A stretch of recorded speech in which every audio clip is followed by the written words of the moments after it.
Hello everyone, আসসালামু আলাইকুম।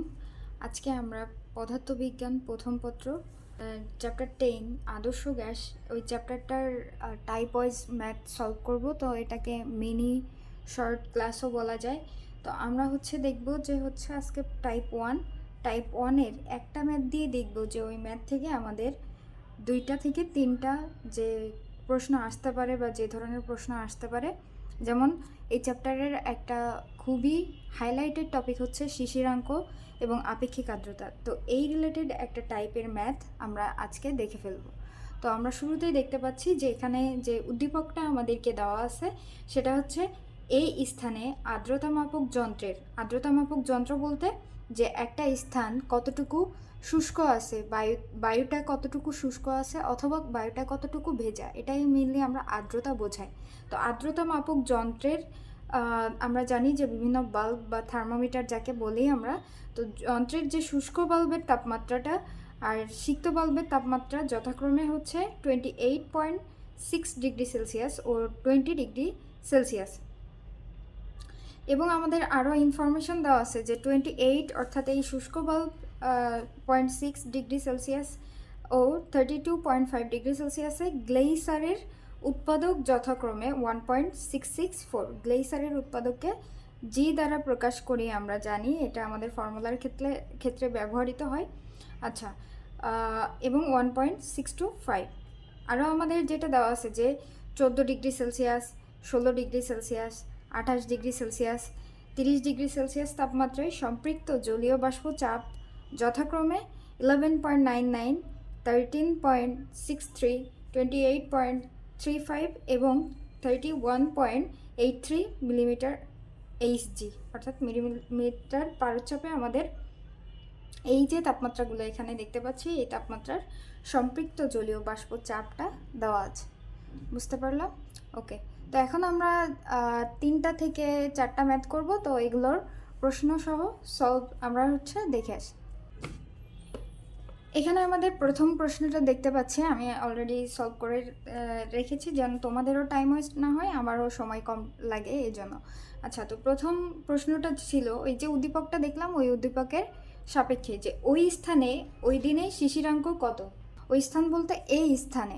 তো আমরা অলরেডি দেখে আসছি যে এই স্থানে কি কি দেওয়া ছিল, শুষ্ক বাল্বের যে তাপমাত্রাটি সেটা দেওয়া ছিল। তো শুষ্ক বাল্বকে আমরা θ1 দ্বারা প্রকাশ করে থাকি, আর এই তাপমাত্রাটা ছিল কত, 28.6 ডিগ্রি সেলসিয়াস। আর দেওয়া ছিল সিক্ত বাল্বের যে তাপমাত্রা, এটাকে আমরা θ2 দ্বারা প্রকাশ করি, এটা হচ্ছে 20 ডিগ্রি সেলসিয়াস। আর গ্লেইসারের উৎপাদক দেওয়া ছিল এই যে শুষ্ক বাল্বের ক্ষেত্রে 28.6 ডিগ্রি সেলসিয়াসের ক্ষেত্রে সেটা হচ্ছে 1.664। আর এটাকে আমরা জি দ্বারা প্রকাশ করি। এখন আমাদেরকে বের করতে হবে শিশিরাঙ্ক কত। তো শিশিরাঙ্ক কাকে বলে এটা যদি অনেকের মাথায় না ঢুকে, তাহলে আমি বলবো, ধরো যে তোমার কাছে একটা কিছু আছে, সেটা হচ্ছে তোমার কাছে একটা বাদামের কৌটা আছে। এখন এই বাদামের কৌটা মানে কি, এই কৌটাতে শুধু বাদামই থাকবে বা বাদাম আছে। এখন এই বাদামের কৌটাটা যদি ওই ভেতরকার যে বাদাম আছে এই বাদাম দিয়েই পরিপূর্ণ হয়ে যায়, বুঝতে পারলা, তাহলে এটাই হচ্ছে কাইন্ড অফ শিশিরাঙ্ক।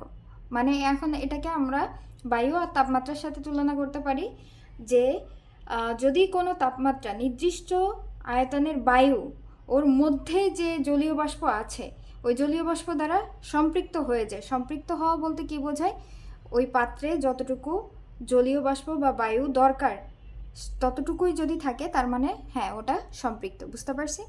তো ফাইনালি তাহলে শিশিরাঙ্কটা কি হলো, যে তাপমাত্রায় কোনো নির্দিষ্ট আয়তনের বায়ুর মধ্যে অবস্থিত জলীয় বাষ্প দ্বারা যদি সম্পৃক্ত হয়ে যায়, তাহলে ওই যে তাপমাত্রাটা, ওই তাপমাত্রাকেই শিশিরাঙ্ক বলা হয়।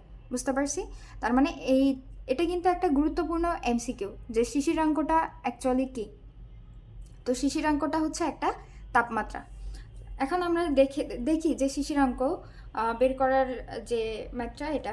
তো আমরা জানি যে শিশিরাঙ্কর ফর্মুলাটা কি, শিশিরাঙ্ককে থেটা দ্বারা প্রকাশ করা হয়, আর এটার ফর্মুলা হচ্ছে θ1। অর্থাৎ এই যে শুষ্ক বাল্বের তাপমাত্রা ছিল সেটা মাইনাস গ্লেইসারের উৎপাদক, আর এর সাথে গুণ আকারে থাকবে আমাদের θ1 মাইনাস θ2। অর্থাৎ সিক্ত বাল্বের তাপমাত্রা থেকে শুষ্ক বাল্বের তাপমাত্রা থেকে সিক্ত বাল্বের তাপমাত্রাটা মাইনাস। তাহলে এটা হচ্ছে আমাদের শিশিরাঙ্কের ফর্মুলা।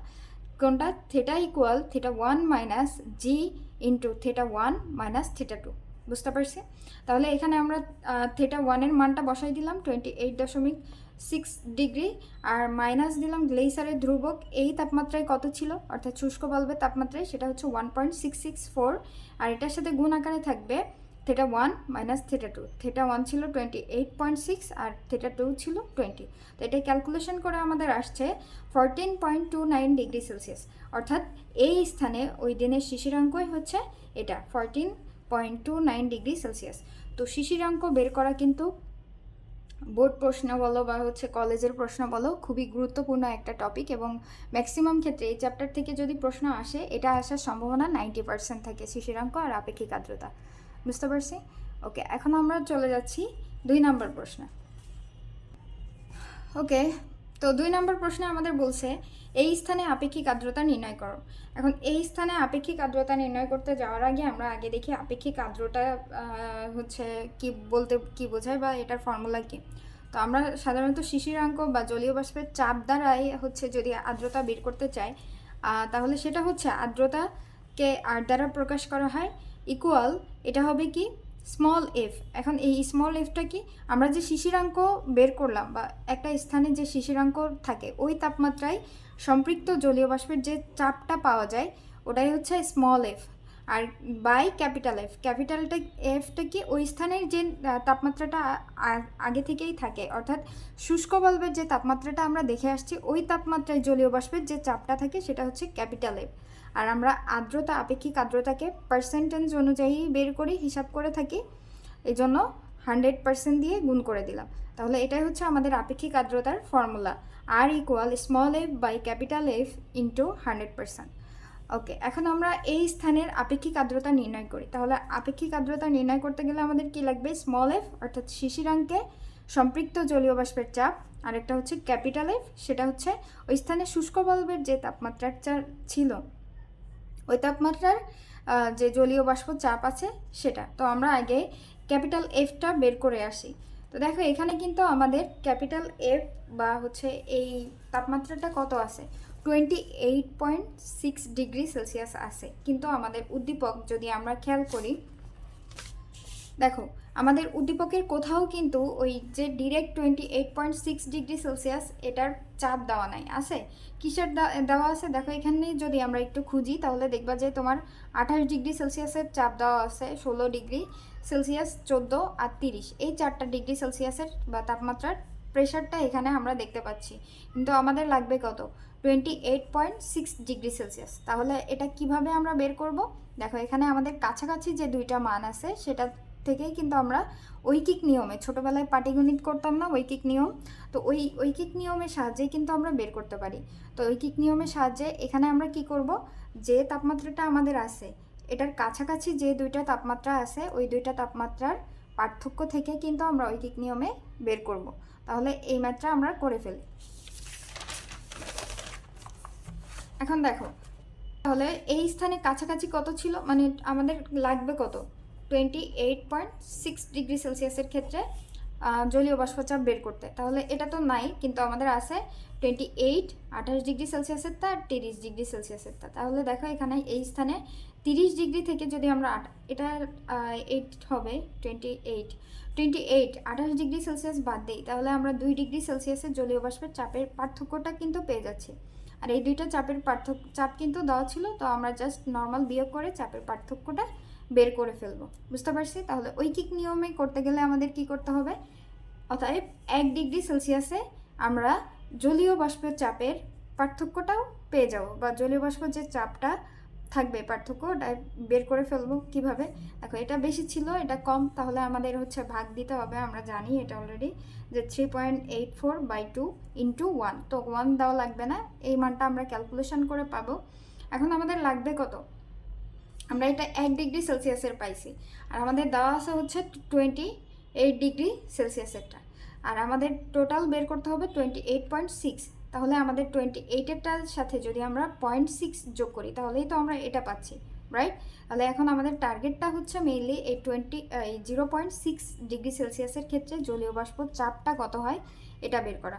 তাহলে আমরা দেখো ওটাই করছি, এখানে 6 থেকে যদি 8 ডিগ্রি সেলসিয়াস বাদ দিই তাহলেই কিন্তু আমরা এটা পেয়ে যাই যে 0.6 ডিগ্রি সেলসিয়াসে জলীয় বাষ্পের চাপের পার্থক্য। তাহলে এটা কত হবে? 1 ডিগ্রির জন্য যা বের করছি তার সাথে এই 0.6 গুণ দিলেই হয়ে যাবে, জাস্ট ঐকিক নিয়ম। 2 ডিগ্রি সেলসিয়াসে পাইছি, অর্থাৎ 1 ডিগ্রি সেলসিয়াসে এত, আর 0.6 ডিগ্রি সেলসিয়াসে এত। আশা করি বুঝতে পারছি। ওকে, এখন আমরা যেহেতু 28 ডিগ্রিটা পেলাম, 0.6 ডিগ্রিতেও পেলাম, তাহলে এখন দেখো 28.6 ডিগ্রিটা পেয়ে যাব না? তাহলে 28.6 ডিগ্রি সেলসিয়াসে জলীয় বাষ্পের চাপটা হচ্ছে 28.34 প্লাস এই যে 0.6এরটা 1.044 মিলিমিটার পারদ। তাহলে এটা যোগ করলে আমাদের আসে 29.394 মিলিমিটার এইচজি। বুঝতে পারলাম? তাহলে এটাই কিন্তু আমাদের কি ছিল? Capital F. এটা আমাদের ক্যাপিটাল এফ বের হয়ে গেল। এখন আমাদের কাজ কি? স্মল এফটা বের করা। তাহলে পরের পার্টে আমরা লিখব হচ্ছে আবার শিশিরাঙ্কের ক্ষেত্রে। এটা তোমাদের লেখা লাগবে না, এটা আমি হচ্ছে বোঝার সুবিধার্থে এখানে লিখে রাখছি। তাহলে শিশিরাঙ্কের ক্ষেত্রে এখন আমরা বের করব। তাহলে দেখো এই স্থানে শিশিরাঙ্ক কত ছিল? 14.29 ডিগ্রি সেলসিয়াসে সম্পৃক্ত জলীয় বাষ্প চাপ আমাদের বের করতে লাগবে। তো এই জলীয় বাষ্প চাপ সমান কি? 14 ডিগ্রি সেলসিয়াস আর 0.29 ডিগ্রি সেলসিয়াসে সম্পৃক্ত জলীয় বাষ্পের সমান, তাই তো? তাহলে এখন দেখো আমাদের কিন্তু ডিরেক্টলি 14.29 ডিগ্রি সেলসিয়াসেরটা নাই, কিন্তু উদ্দীপককে দেখবা 14 আর 16টা দেওয়া আছে। তাহলে আবার আগের মতো যেভাবে আমরা ক্যাপিটাল এফ বের করছি, সিমিলারভাবে আমরা স্মল এফটাও বের করব ঐকিক নিয়মের সাহায্যে। তাহলে কাছাকাছি যে এই শিশিরাঙ্কর তাপমাত্রার কাছাকাছি কোনটা আছে? 14 আর 16, ওই দুইটা তাপমাত্রাই আমরা নেব। তাহলে 16 থেকে 14 বিয়োগ করলে আমরা 2 ডিগ্রি সেলসিয়াসের বাষ্পের জলীয় বাষ্প চাপের পার্থক্যটা পেয়ে যাব। তো এটা কত ছিল? 16 ডিগ্রি সেলসিয়াসের ক্ষেত্রে চাপটা ছিল 13.63 মাইনাস 14 ডিগ্রি সেলসিয়াসের ক্ষেত্রে যে প্রেশারটা ছিল সেটা হচ্ছে 11.99। এটা থেকে আমরা যদি বিয়োগ দেই তাহলে পাই 1.64 মিলিমিটার এইচজি। বুঝতে পারছি? তাহলে 2 ডিগ্রি সেলসিয়াসে বের করছি, এখন 1 ডিগ্রি সেলসিয়াসে বের করব, সেটা হচ্ছে এটা দিয়ে ভাগ দিব 2 ইন্টু 1। তো 1 তো দেওয়া লাগবে না, মিলিমিটার এইচজি। আর বাকি আমাদের কত লাগবে? 14.29 মাইনাস 14, তাহলে 0.29 ডিগ্রি সেলসিয়াসের ক্ষেত্রে জলীয় বাষ্পের যে চাপটা সেটা কত হবে? এই যে 1 ডিগ্রি সেলসিয়াসের যেটা ছিল তার সাথে 0.29 মিলিমিটার এইচজি গুণ দিব। বুঝতে পারছি? তাহলে আমরা এই অ্যান্সারটা পাই। ঐকিক নিয়ম আশা করি কারোর অসুবিধা হওয়ার কথা না। তারপরে যদি সমস্যা হয় অবশ্যই আমাকে জানাবা। তাহলে আমরা এটা হচ্ছে পেয়ে গেলাম। এখন আমরা তাহলে টোটালটা বের করতে পারবো। 14.29, তার মানে 14 ডিগ্রি সেলসিয়াসেরটা আর 0.29 ডিগ্রি সেলসিয়াসেরটা যে প্রেশার পেলাম এটা যোগ করলে আমরা কিন্তু স্মল এফ এর মানটা পেয়ে যাবো। সেটা কত? 14 ডিগ্রি সেলসিয়াসের ক্ষেত্রে ছিল 11.99, আর 0.29 ডিগ্রি সেলসিয়াসের ক্ষেত্রে এই যে মাত্র বের করলাম 0.238। তাহলে এটা সমান কত আসে আমাদের? 12.228 মিলিমিটার এইচজি। এখন কিন্তু আমাদের ক্যাপিটাল এফ আছে, আমাদের স্মল এফও আছে।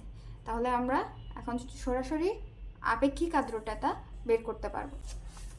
তো দেখো এই স্থানে আপেক্ষিক আর্দ্রতা তাহলে কি হবে? আর equal small F by capital F into 100% দিলেই হবে। আমি এখানে জাস্ট লিখে রাখছি যেন বুঝতে সুবিধা হয় যে শিশিরাঙ্কে সম্পৃক্ত বাষ্পচাপটাই হচ্ছে আমাদের স্মল এফ। ক্যাপিটাল এফটা কি? শুষ্ক বাল্বের ক্ষেত্রে ওই স্থানের যে শুষ্ক বাল্বের ক্ষেত্রে তাপমাত্রার জলীয় বাষ্পের প্রেশারটা ছিল সেটা। তাহলে স্মল এফ কত পেলাম? 12.228 মিলিমিটার, আর ক্যাপিটাল এফ পাইছিলাম 29.394 ইন্টু 100% দিয়ে আমরা ক্যালকুলেশন করলে পাই 41.66%। আর এটাই হচ্ছে ওই স্থানে আপেক্ষিক আর্দ্রতা আমাদের প্রশ্নের উত্তর। তো এটাই কিন্তু ম্যাক্সিমাম ক্ষেত্রেই হচ্ছে আদর্শ গ্যাসের ঘয়ে তোমরা দেখতে পাবা এই যে আপেক্ষিক আর্দ্রতা বের করতে বলবে। বুঝতে পারছো? এখন সাথে আরেকটু জুড়ে দিতে পারে যে ওই স্থানে কি বৃষ্টি হওয়ার সম্ভাবনা আছে। তো আমরাও জানি যে বৃষ্টি হবে কি হবে না সাধারণত এই যে আবহাওয়া অফিসগুলো কিন্তু ওই যে আর্দ্রতা মাপক যন্ত্রের সাহায্যে আপেক্ষিক আর্দ্রতাটা বের করে এই পার্সেন্টেজটা দেখলেই বোঝা যায় যে বৃষ্টি হওয়ার সম্ভাবনা আছে নাকি নেই। নাকি খুব বেশি গরম পড়বে বা ভ্যাপসা গরম বলি না আমরা, এটা এই ধরনের সব কিছুই কিন্তু এই পার্সেন্টেজ থেকে বোঝা যায়। তো আমরা প্রশ্নটা দেখে আসি। তো দেখো আমাদের পরের প্রশ্নটা কিন্তু এটাই ছিল যে হচ্ছে এই স্থানে বৃষ্টি হওয়ার সম্ভাবনা আছে কি নাই। তো কোনো স্থানে বৃষ্টি হওয়ার সম্ভাবনা আছে কি নাই এটা একটা মানে এটা হচ্ছে বিশেষ দ্রষ্টব্য, অর্থাৎ এটা তোমরা মনে রেখো, এটা দিয়ে বুঝতে পারবা। যদি কোনো স্থানের আপেক্ষিক আর্দ্রতা 60%-এর বেশি হয় তাহলে বৃষ্টি হওয়ার সম্ভাবনা থাকে। আমি আবার বলছি, যদি কোনো স্থানের আপেক্ষিক আর্দ্রতা আর এর মান 60%-এর বেশি হয় তাহলেই বৃষ্টির সম্ভাবনা থাকে, বুঝতে পারছি। আর যদি এর কম থাকে তাহলে কিন্তু বৃষ্টির সম্ভাবনা নাই। তাহলে এই স্থানের আপেক্ষিক আর্দ্রতা কত পাইছিলাম আমরা? 41.6%। তাহলে এই স্থানে কি বৃষ্টি হওয়ার সম্ভাবনা আছে? না, নাই। অতএব আমরা লিখে দিব এই স্থানে বৃষ্টি হওয়ার সম্ভাবনা নেই। এটাই হবে আমাদের অ্যান্সার। তো এটা কিন্তু আলাদা করেও আসতে পারে, আবার আমাদের হচ্ছে ওই যে আগের প্রশ্নটা বের করলাম আপেক্ষিক আর্দ্রতা, ওখান থেকেও আসতে পারে। আমি হচ্ছে এই 3টা ম্যাথই আজকে ছিল, তবে আরেকটা জিনিস অ্যাড করব এখানে, আমাদের দিয়ে দিতে পারে। এখানে তো আমি জাস্ট একটা দেখাইলাম যে একটা স্থানের ক্ষেত্রে, এখানে কিন্তু আমাদের 2টা স্থানের ক্ষেত্রেও দিয়ে দিতে পারে, এই স্থান বি স্থান বা হচ্ছে ঢাকা রাজশাহী, ঢাকা চট্টগ্রাম এমনও দিয়ে দিতে পারে। তো দিয়ে আমাদের লাস্টে আপেক্ষিক আর্দ্রতা বের করার পরে বলতে পারে যে একজন ব্যক্তি কোন স্থানে বেশি স্বস্তি বোধ করবে বা বেশি আরাম বোধ করবে। সেই ক্ষেত্রে কি হবে দেখো, একটা ইনফরমেশন মাথায় রাখবা, জাস্ট 2টার আপেক্ষিক আর্দ্রতা বের করার পলিসি তো এক, এটা বুঝলা। এখন স্বস্তি বোধের ক্ষেত্রে সবথেকে বেশি মানে একদম স্বস্তি, আমাদের গরমও লাগবে না বা শীতও লাগবে না আবার বর্ষাও না এমন, সেটা হচ্ছে তখনই আমরা বেশি আরাম বোধ করি কোনো স্থানে। তো এটার আপেক্ষিক আর্দ্রতা যদি 50 থেকে 60 এর মধ্যে হয় তখনই বেশি হচ্ছে স্বস্তি বোধ হবে, বুঝতে পারছি, 50 থেকে 60 এর মধ্যে। কিন্তু যখন হচ্ছে 50%-এর কমে চলে যায়, কমের দিকে, আমরা হচ্ছে হালকা হালকা অস্বস্তি বোধ করতে থাকি, বুঝতে পারছি, হালকা হালকা অস্বস্তি বোধ হইতে থাকে। সিমিলারলি যখন হচ্ছে 60%-এর বেশি হয়ে যায় তখনও আমাদের অস্বস্তি বোধ হয়, অস্বস্তি হয়, বুঝতে পারছি। তো তাহলে আমাদের স্বস্তি বোধ হয় একমাত্র 50 থেকে 60। এখন আমরা দেখতে পাচ্ছি যে ধরো যে এতে আমাদের আপেক্ষিক আর্দ্রতা বের করছি কত, 41.6%। এখন ধরো বি আরেকটা স্থান ছিল, তো বি স্থানে আমাদের আপেক্ষিক আর্দ্রতা আসলো যে 30.5% অথবা 35.5%। এই 2টা স্থানের মধ্যে কোনটাই সব থেকে বেশি স্বস্তি বোধ হবে। তো এটা যদি প্রশ্ন আসে, দেখো এটা কিন্তু 50-এর মধ্যেও নাই, 60-এর মধ্যে, 50 থেকে 60-এর মধ্যে নাই, কিন্তু এখানে সব থেকে কম যেটা সেটাতে বেশি অস্বস্তি বোধ হওয়ার কথা না, যেহেতু 50-এর কমে অস্বস্তি, তার মানে যত কম হবে আস্তে আস্তে তত বেশি অস্বস্তি বোধ হওয়ার কথা, বুঝতে পারছি। আর 60-এর যত বেশি যাবে ওইদিকে ডান দিকে তাহলে তত বেশি অস্বস্তি বোধ হবে। তাহলে দেখো এই 41 থেকেই কিন্তু 30 কম, এজন্য আপেক্ষিক আর্দ্রতা যার কমের দিকে সেখানে বেশি অস্বস্তি বোধ হবে, বুঝতে পারছি, এখানে বেশি অস্বস্তি বোধ হবে। আর তাহলে এই এ আর বি এর তুলনায় এই স্থানে বেশি আরাম বা হচ্ছে আমাদের স্বস্তি বোধ হবে, স্বস্তি বোধ হবে। তো এই প্রশ্নটা কিন্তু আমাদের হচ্ছে চলেও আসতে পারে যে এইচএসসি দিবা যারা অথবা কলেজে পরীক্ষা দিছো, বা এই খুবই গুরুত্বপূর্ণ একটা ম্যাথ। এটা তুমি যদি ভালোভাবে একবার শিখো, খুবই টাইম কম লাগবে পরীক্ষার সময় এবং ইজিও আছে, ক্যালকুলেশনের অতটাও ঝামেলা নেই, কিন্তু একটু ভালোভাবে বুঝতে হবে আর এই যে জাস্ট টুকটাক ইনফরমেশন মনে রাখতে হবে। তো আজকে এই পর্যন্তই, কারো যদি কোনো সমস্যা থাকে অবশ্যই কমেন্ট করে জানাবা। টাটা, আসসালামু আলাইকুম।